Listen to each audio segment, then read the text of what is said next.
am ready. Anytime when you are ready. Let's go! Well, ayun ang nakakwento. Ang asero ng Pilipinas na si Vincent Astrolabio ay walang paglinlangan na nagamon at sinabi niyang kung handa na si Junto Nakatani ay siya ay handa na rin na may kapagduelo sa kanya. Kaya lang may bad news dahil sa ngayon itong si Nakatani ay ayaw niyang harapin itong si Astrolabio at anino man lang niya. Kaya naman marami ang nagsasabi na baka bumagba ang buntot ni Nakatani sa asero ng Pilipinas. Kaya tutok lang dahil bibigyan natin niya ng kasagutan. Ang bagong WBA Bantamweight World Champion naman na si Takuma Inoue ay sobrang minaliit ang ating kaubayan na si Jerwin Encas dahil nga tinapos niya ito by way of knockout. Naku naman, ito po ang mga nilalaman ng ating kwentuhan, kaya tara, kwentuhan na! May video ipinagkakalat sa social media ng ating kaubayan na si Vincent Astrolabio, ang WBC Bantamweight Mandatory Challenger, ay binati niya itong si Junto Nakatani ng bansang Japan sa kanyang pagkapanalo via knockout sa dating kampiyon na si Alejandro Santiago ng bansang Mexico. Pero ganoon pa man, sa ngayon ay tila ba may tumatampisaw sa tubig kanal dahil lumalabo na sa ngayon ang pagkakataon na ang susunod na saan ng kakatok ng malaking oportunidad sa isa sa ating mga mandirigmang Pinoy na lalaban sa isang world title fight at magkakaroon na sana na isang malaking tsansa na maging world champion ay abot kamay na sana ito. Pero sa ngayon ay aba, gagamitin mo pa ng kamay na goma-goma para maabot ito dahil ang tsansang ito mga kwento ay pumapalayo na.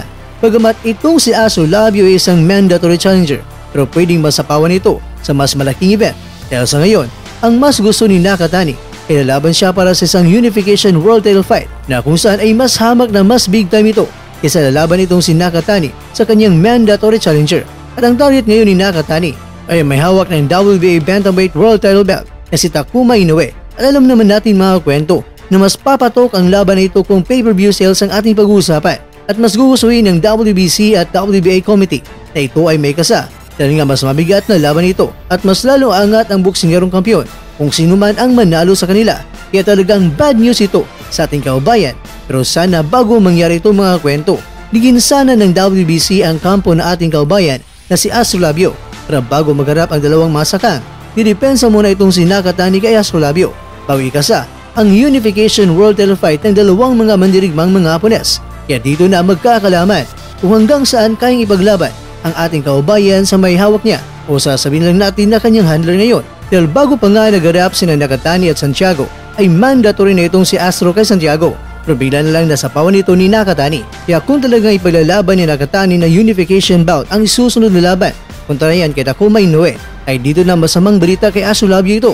Nasapawan na nga si Astro ni Nakatani na wala siyang belt kontra sa dating kampiyon ni si Santiago. Naku, how much more ngayon na may world title belt na siya at pati na rin itong si Takuma. At alam naman natin mga kwento na itong si Takuma ay target niya na may undisputed bantamweight world champion tulad ng kanyang kuya na si Naoya.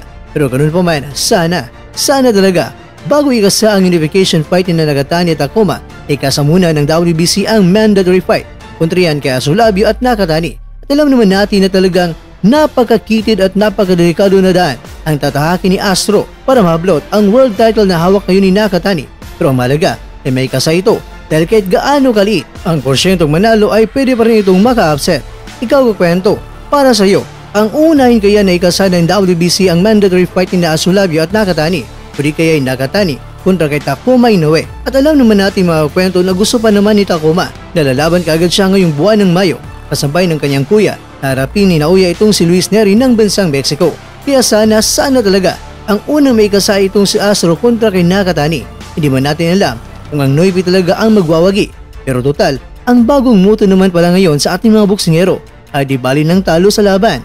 Ang malaga ay kumita ng malaking pera sa digmaan. At ito pa, pagkatapos ng laban, o nga, ito ay isang hindi magandang gabi para sa boksingerong talunan. Pero panalo naman panghabang buhay dahil sa malaking perang kinikita ng ating mga kababayan. Pero ang sabi naman ng iba, di lang kaya alibay lang ito ng mga boksingerong talunan. Dahil para sa iba, mas maganda na panalo na sa laban at panalo ka pa dahil secure na ang iyong kinabukasan.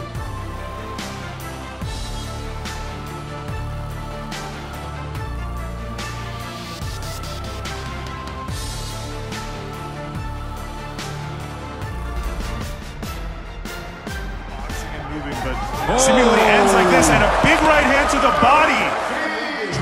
Anytime when you are ready. Let's go! Ang kwento, Naman, itong si Takuma ay mas lalong binabanatan pa ang ating kaubayan. Binunyag niya na sa ilang buwan na siya ay nagsasanay ay plaging dala niya ang bigat sa kanyang puso't isipan ng kanyang makaharap ay isang napakadelikado at napakalakas na kalaban. Pero sa isang suntok lang pala, biglang bumagsak sa kabayan na inaakala niyang hindi basta-basta na talunin na kalaban. Pero sige lang Takuma, magyabang ka pa ng todo-todo. Lumanda ka sa restback ng mga noipi sa'yo. Hindi pa man sa ngayon, pero darating din ito. At yan Takuma ang mas lalong paghandaan mo, ang restback ng mapahiganting boksingerong Pilipino.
Seemingly ends like this, and a big right hand to the body.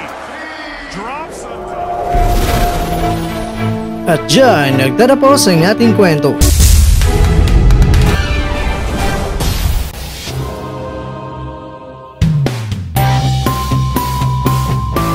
Maraming salamat mga kakwento sa inyong panunood.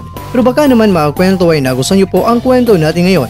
Baka pwede niyo po kung mabigyan dyan ng like, subscribe at pa-click na rin sa bell button.